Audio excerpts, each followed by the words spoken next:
Olá, meu nome é Erivelton Moreira. Eu sou jornalista e em 2004 eu sofri um infarto que quase foi fulminante. De acordo com o médico que me tratou, de 1.000 pessoas, uma sobrevive no estágio em que eu fiquei. Eu fui parar no Odilon Beres, para quem não conhece, é um hospital municipal aqui de Belo Horizonte. Este hospital ele tem uma urgência e emergência muito boa, própria para cardíacos. Eu sofri um infarto no dia 6 de dezembro de 2004 e fiquei 7 horas infartando sozinho em casa até chegar no hospital. E depois, às 21 horas daquele dia 6 de dezembro de 2004, eu tive uma situação chamada de quase morte, ou experiência de quase morte. Como é que foi isso? Eu fiquei até 1 hora da manhã do dia 7 de dezembro, 4 horas seguidas, com um batimento cardíaco 22 por minuto. E a pressão 7 por 5. Bom, para você ter uma ideia, um batimento cardíaco de 60 por minuto, 1 segundo de batimento a cada segundo, já é infarto, porque o ser humano tem batimentos cardíacos de 80 a 120. Eu fiquei com 22 batimentos cardíacos por minuto, quase que um batimento a cada 3 segundos. E quando eu acordei, tinha até uma enfermeira do meu lado, já estava preparando meu óbito. Pois bem, eu gastei 7 anos. Em 2011 escrevi um livro, Eu Morri e Voltei para Contar Como é que é, uma brincadeira, porque muita gente diz assim, ninguém morreu e voltou para contar como é que é. E fiz um vídeo que está no YouTube que também tem o mesmo título, Eu Morri e Voltei para Contar Como é que é. Bom, de alguns tempos para cá, uns 60, 80 dias para cá, de repente um grupo de pessoas começou a entrar no YouTube, ver o vídeo e comentar. E a última pessoa, um espírita kardecista, que tem como referência o Chico Xavier, fez alguns comentários e nós fomos digladiando, nós fomos debatendo e até chegamos às turras, e aí me aguçou de dar continuidade ao processo de depoimento, com alguns esclarecimentos e convidando ao debate para as coisas com que vi, dando um detalhamento daquilo que, porque eu achei necessário a partir do questionamento dele. Eu quero convidar as pessoas à reflexão e não a receber pronto.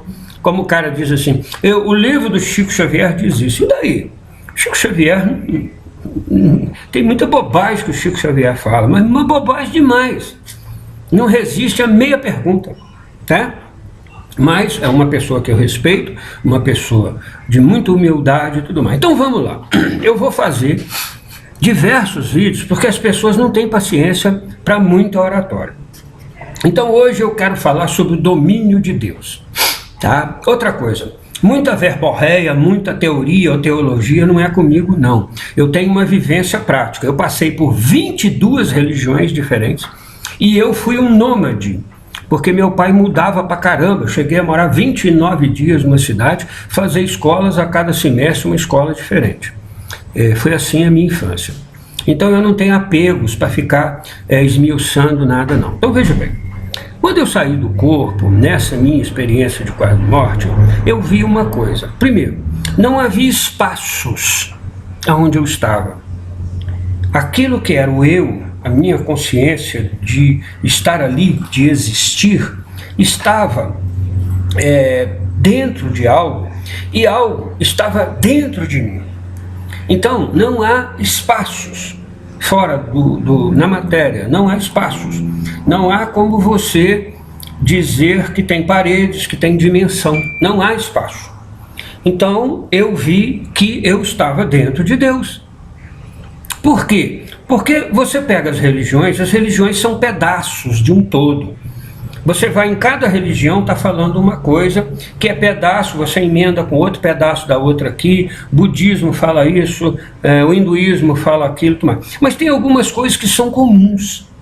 Todas as religiões falam, e de vez em quando eu vou citar aqui o que todas as religiões falam. Por exemplo, o domínio de Deus é total. Por exemplo, então na Bíblia tem, o Corão repete isso, os livros de Shiva repetem isso, os ensinamentos de Bhagavad Gita repetem isso, o livro do Viver e do Morrer do budismo tibetano também fala isso. O domínio de Deus é total. Na Bíblia está assim: não cai uma folha seca de uma árvore sem que Deus queira. Mas como é que é isso? Quando eu saí do corpo eu vi. Quem aqui viu o filme Guerra nas Estrelas? Não tem o Cavaleiro Jedi que move um dedo assim e movimenta objetos e seres vivos? Pois foi o que aconteceu. Eu não me movia, eu era movido. Eu não tinha espaços como tem aqui, ó. Você está vendo aqui uma parede. Aqui, ó. Não havia espaço entre eu e nada. Eu era o todo e o todo era eu. Eu estava dentro dele e ele estava dentro de mim. Quem melhor define isso é a religião hindu, que diz que tudo é parte de Deus. Por isso é que, só que tem uma coisa, algumas traduções da materialidade disso, que Marx definiu junto com Jean-Paul Sartre, repetindo os filósofos gregos, a sua opinião, aquilo que você pensa, aquilo que você define em torno de você, sofre reflexo do seu meio. Então o hindu sabe que tudo é Deus e começou a endeusar partes de Deus, como por exemplo, o Deus macaco, o Deus elefante, o Deus rato, uma série de coisas que não tem nada a ver também. Mas a definição hindu de que tudo é Deus, tudo faz parte de Deus, tudo é uma coisa só, é correta. Quando eu saí do corpo, eu estava dentro de um lugar. Eu vi que a terra toda estava dentro de um lugar. Nós estamos dentro de Deus. Essa concepção de um Deus externo, um homem de barba branca, um Netuno com tridente no mar, lá no Olimpo, ou Odin para os vikings, os povos nórdicos, isso são concepções materializadas. Você está dentro de Deus e Deus está dentro de você. É que você perceber isso. Então não existe também essa história que alguns espíritas kardecistas falam: existem três camadas, a camada mental, a camada espiritual e a camada material. O mental, isso não existe, isso é uma grande de uma confusão. A coisa é muito simples, quando eu vou sair do corpo já estava dentro de Deus. É uma energia só, saiu daqui é uma energia só, aqui a energia se divide. Nós somos divididos, partículas dele divididas. Quem melhor definiu isso foi José Gabriel da Costa, mestre e fundador da UDV. Nós somos gotas de azougue. Gotas de azougue. O que é o azougue? O azougue é o mercúrio em estado líquido. Quando você pega uma gota maior e borrifa diversas gotículas pequenas em volta do azougue, elas se juntam à gota maior, é como um ímã, atrai. Então Deus é um ímã que nos atrai para Ele, porque nós somos partículas dele. Então, qual que é a conclusão que eu chego, que é óbvia? Eu senti isso, eu vivi isso. De 2004 a 2011, eu passei 7 anos pesquisando, revivenciando aquilo, estudando, sentindo, para poder expressar no livro que eu escrevi. A conclusão óbvia é o seguinte: só existe uma força imanente. É outra coisa irônica que eu vejo de alguns caras que se acham intelectuais. Deus não existe, Deus é uma existência humana. Primeiro que Deus, Mestre Augusto, líder maior da Ordem Maçônica Rosa Luz, que eu segui 10 anos, ele dizia assim: Deus é uma palavra base à qual a humanidade se agarrou. É só isso.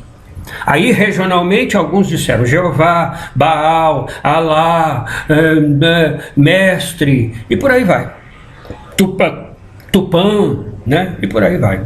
Deus é só uma palavra base. Eu adotei para mim, a partir de um conhecimento que eu não vou citar agora, eu adotei para mim a palavra Criador. Por quê? Porque eu sou uma criatura. Veja bem, negar a existência de um Criador é de uma burrice. Por quê? Porque eu não consigo ir a um laboratório e criar uma planta. Eu consigo beneficiar. Eu pego o milho, torro o milho, moo o milho, faço fubá, faço angu, mas eu não consigo criar o milho. O homem está aí nesse esforço da robótica. O cinema fala da inteligência artificial, que um dia o homem... Balela, o homem não consegue criar vida. A vida materializada foi criada por algum ser. Que nome ele dá e como ele é, isso é questão humana.